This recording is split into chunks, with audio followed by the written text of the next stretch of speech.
ग्राहग्रस्ते गजेन्द्रे रुदति शरभसन्तार्क्ष्यमारुह्य धावन् व्याघूर्णन्माल्यभूषा वसनपरिकरो मेघगम्भीरघोषः आबिभ्राणो रथाङ्गं शरमसिमभयं शङ्खचापौ सखेटौ हस्तैः कौमोदकीमप्यवतु हरिरसा वंहसां संहतेर्नः। భారతీయ సంస్కృతి ధర్మాల్లో శంఖానికి ఒక ప్రత్యేకమైన మహత్పూర్వకమైన స్థానం ఉంది. శ్రీ మహావిష్ణువు యొక్క పంచాయుధాల్లో శంఖానికి స్థానం లభించింది. దేవాలయాల్లో హారతి సమయాల్లో శంఖానాదం ఆనవాయితీగా వస్తోంది. కొన్ని ప్రత్యేకమైన పూజల్లో శంఖంతో అభిషేకం చేస్తారు. వివాహం, యుద్ధం, శవయాత్ర, ఇతర అనేక పుణ్యకర్మల ప్రారంభంలోనూ శంఖధ్వని చాలా పవిత్రమైనదిగా భావిస్తారు.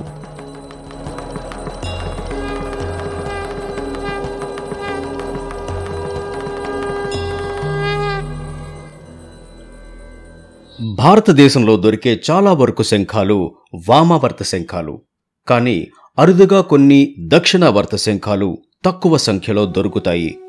ఇటువంటి శంఖాలు చాలా దుర్లభమైనవి, ఎంతో మహత్తుతో కూడినవి. కొన్ని లక్షల శంఖాల్లో 1-2 దక్షిణావర్త శంఖాలుగా ఉంటాయి.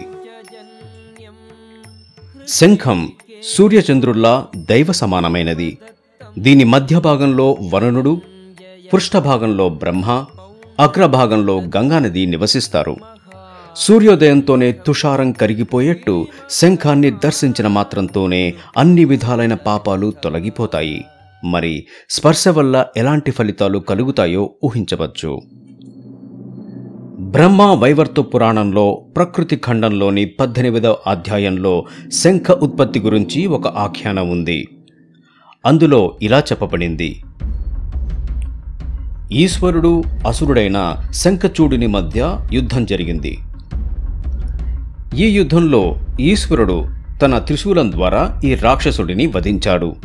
అతని అస్థిపంజరాన్ని సముద్రంలో పడేశాడు.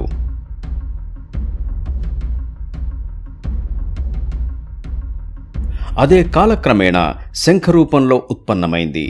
క్షీరసాగర సమయంలో ఆవిర్భవించింది. ఈ కారణంగా శంఖంలో పోసిన నీరు గంగాజలంలాగా అతి పవిత్రంగా పరిగణించబడుతుంది. ఇది దేవతలకు అత్యంత ప్రీతికరమైంది. సముద్ర మథనం జరిగిన సమయంలో లభించిన 14 రత్నాల్లో శంఖం కూడా ఒకటి. అందుచేత దీనికి రత్నం వంటి స్థాయి ఇవ్వబడుతుంది.